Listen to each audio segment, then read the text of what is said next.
Hey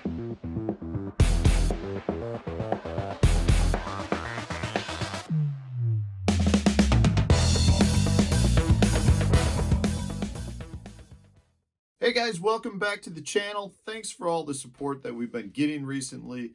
It's really you guys out there that are watching the videos and sharing the good word that's helping the channel grow. And that's really what this is all about. I'm trying to help everyone who's watching catch a few extra fish and maybe take some of those really bad days where you don't even have a bite and turn them into days where you just catch one or two. You know, it's not all about going out and catching 100 fish. It's just about trying to go out, enjoy the outdoors, and catch a few fish while you're at it. And if I can provide you with a tip that will help you become a better angler, that makes me feel good, and that's what this channel is all about. So thanks to all of you guys who are supporting the channel. It means a lot to me. And I recently did a sit down with a high school fishing team here in my hometown, and I got a lot of questions regarding how to practice and how a lot of anglers are going out and catching fish in practice, but then are having a bad tournament. And I've got a lot of thoughts on this, and it really it breaks down into a lot of different topics. But one of the things that I can stress to you that most tournament anglers make mistakes on is when it comes to their practice. They are catching too many fish during practice. You know, I think a lot of people, no matter if you're at the local level or the professional level, most people are only capable or able to practice for 1, maybe 2, maybe 3 days before a tournament. So when you do that, you've only got so much water that you can cover, and every fish that you catch out of those areas that you find is one less that you're most likely going to catch during the tournament. And that really starts adding up, guys, because if you're on a fishery that does not have a huge population of fish, you're talking about, maybe getting 5 or 10 bites a day. And every one of those fish that you caught most likely will not bite a few days later or the next day when your tournament is. You can learn a lot from where you're getting your bites, but you're going to learn almost the exact same amount regardless of whether you catch that fish that bit. So what I mean by that is if I go out on the water, the chances are good that I can determine how good that practice day was without landing one fish. It's not uncommon for me to go to one of my professional events, practice for 2 or 3 days, and catch less than 5 fish, even though I had a bunch of bites. And I can go out and have a good tournament because what I learned from those handful of bites makes me a better angler. So if you're going out on the water and you're sticking every fish that you catch, that fish isn't going to bite. And the chances are a lot of those spots you got bit were one fish spots, or they were what I would consider like a home base for that fish. So if there was, an isolated tree and you caught the fish that lives in the tree, you may not get another fish that pulls into that tree the next day. And you're probably not going to catch the fish that you caught. So you just ruined that spot. Had you gone through there and you covered your hook up, rolled your hook, cut your hook off, used a hitchhiker, threw a topwater bait with no strikes, you're probably going to be able to go back in the tournament and have a shot at catching that fish. I'm not going to say you're going to catch every one, but you've increased the odds of catching that fish. So if you shook off 30 bites, maybe you catch a third of them. Well, that means on your tournament day, you caught 10 fish that you located from your practice. That's a huge amount of fish. If you went out and you caught all 30 of those, that's 30 bites you're not going to catch. Maybe you catch one. It really is a game changer when it comes to fishing the tournament. A lot of people don't realize that. A lot of people will come back and say, well, Matt, I don't know what size the fish are unless I'm catching them.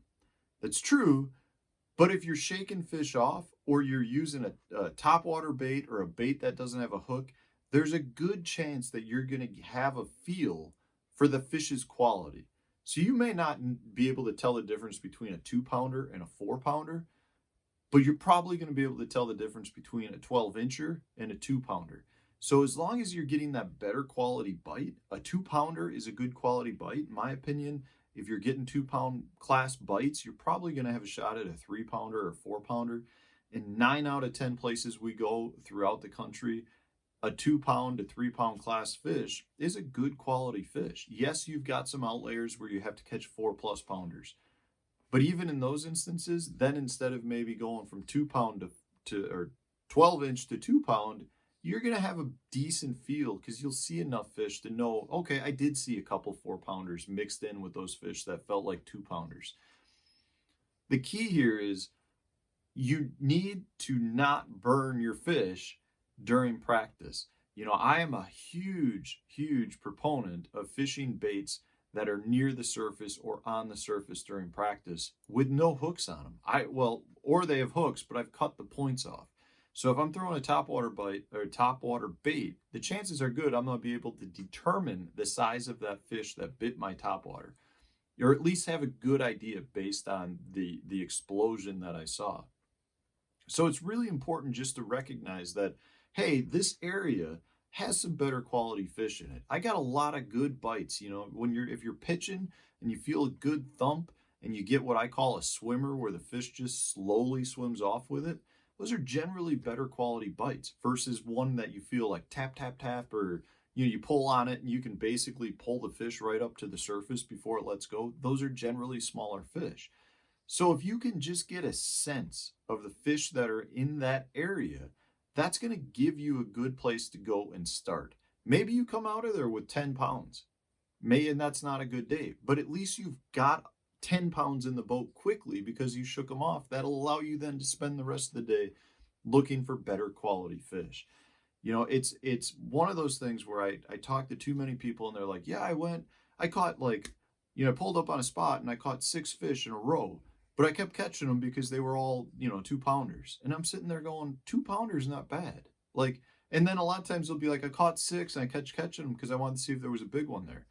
And then finally they catch a 4-pounder that's mixed in with the 2-pounders. Well, the issue with that is you just burned 5, 6, 7, 10 fish to find out that there in fact was a 4-pounder there, when you should have known that the chances of there being a good fish mixed in with quality fish is probably good.